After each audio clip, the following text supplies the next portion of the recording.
Vinicius en modo récord en el día que Paulista le cazó y Ceballos sigue descomunal. Renovación, luz verde.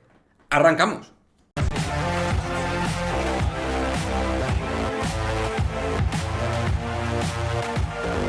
Creo que no ha sido, porque yo creo que Paulista y Vinicius no se son enfrentado en el partido muchas pocas veces. Yo creo que ha sido la frustración de un partido perdido, que estaban perdiendo, de un momento del equipo que no es bueno. Entonces, yo que he jugado al fútbol lo puedo entender. Es verdad que es un poco fea, pero yo creo que Paulista siempre ha sido un jugador muy correcto.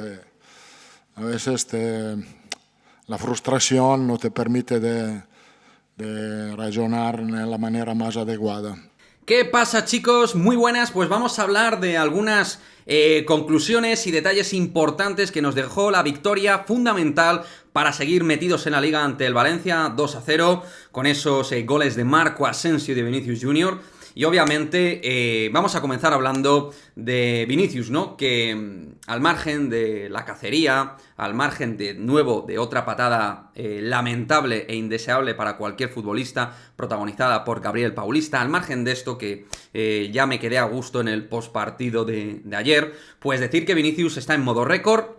Ya lleva 200 partidos con el Real Madrid, con 22 años, algo realmente espectacular. Es verdad que, por ejemplo, con respecto a este récord, valga la redundancia, a Casillas y Raúl, es verdad que ahora hay más partidos, en teoría y tal, pero creo que tiene enorme mérito. Y sobre todo para mí, chicos, esto demuestra la regularidad de Vinicius, en el sentido de que nunca se lesiona.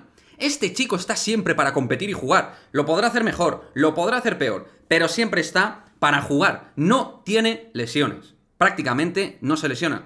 Y eso es una garantía para un equipo top como el Real Madrid. Así que desde aquí, enhorabuena Vinicius por tu golazo y enhorabuena por esos 200 partidos ya como madridista. Un Vinicius que representa para mí a las claras este Real Madrid, ¿no? Y muchísimos valores de lucha, de corazón, de pujanza, de estar ahí intentándolo y de mucho talento, porque Vini también, al margen de ese carácter que gusta al madridismo, tiene mucha calidad y es un jugador con sus cosas buenas y malas a nivel futbolístico, como todo jugador, es diferencial a nivel mundial. Y luego, al margen de este Vinicius, que insisto, le volvieron a cazar y hay alguno por ahí diciendo tonterías varias como Kempes en ESPN y tal, pues no vamos a entrar en estos detalles porque si no uno se calienta. Hay que hablar de Ceballos. Está descomunal.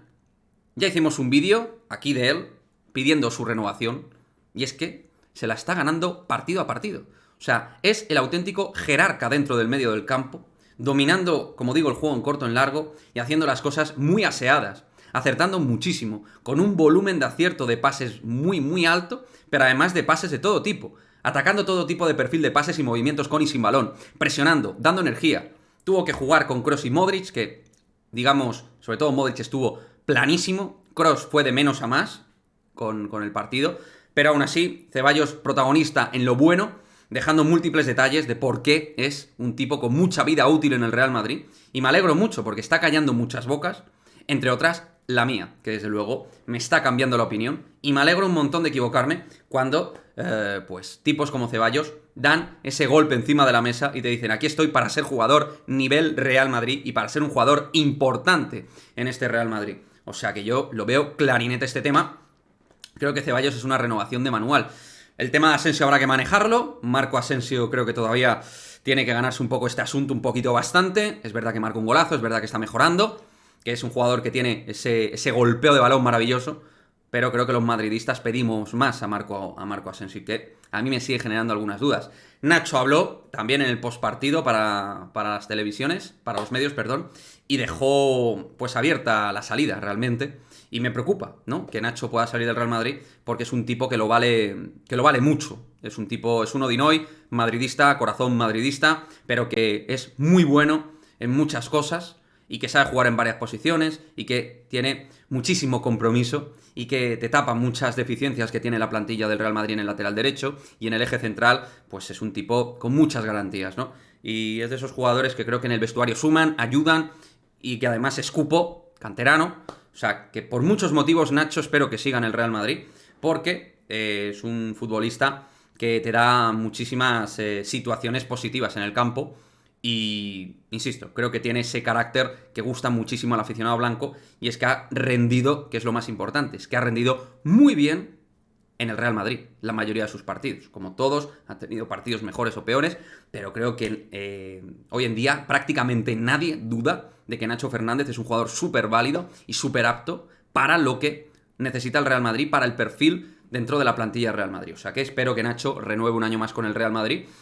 Y si no, pues ovación y muchísimas gracias por los servicios prestados. En fin, chicos, quería comentar algunos asuntos del postpartido ante el Valencia. Vinicius, Ceballos, Asensio, Nacho, por las declaraciones.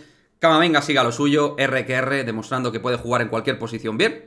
De lateral izquierdo no solo te cumple, sino que va más allá, te hace un partidazo de nuevo. O sea, lo de Camavinga es una cosa de locos, aunque yo quiero verle de nuevo en el centro del campo, chico, porque es su posición y donde es una locura jugando en la base de la jugada, viéndole en ese perfil de posición 5, que es donde realmente él más va a destacar. Pero mientras Mendy esté fuera de los terrenos de juego, pues es que Ancelotti se siente cómodo con Camavinga ahí. Y si Álava todavía no ha vuelto, pues Camavinga te da esas soluciones. Veremos Álava, que volverá ante el Mallorca, lo ha confirmado Ancelotti. Vamos a ver en qué posición juega David Álava, porque eso puede marcar también un poco en qué posición vaya a competir Camavinga. Así que nada, chicos, os dejamos esos detalles, pendientes del tema de Militao, de Benzema, esas lesiones, esperemos que no sean graves y que podamos, pues bueno, tenerlos lo antes posible, sobre todo Militao, que está siendo el jerarca de la defensa, y Benzema también, evidentemente, porque aunque no esté a su nivel, es el único 9 delantero que tiene el Real Madrid. O sea que, claro, pues, jugar sin Benzema, que además todo lo que aporta fuera de área, pues el equipo está acostumbrado a jugar con él, todo, para lo bueno y para lo malo. Pero bueno, lo dicho, dejadme vuestro comentario respecto a estos temas, me gusta que seáis partícipes, que seáis activos en los vídeos, como siempre, nos vemos en el próximo vídeo. ¡Chao, chao!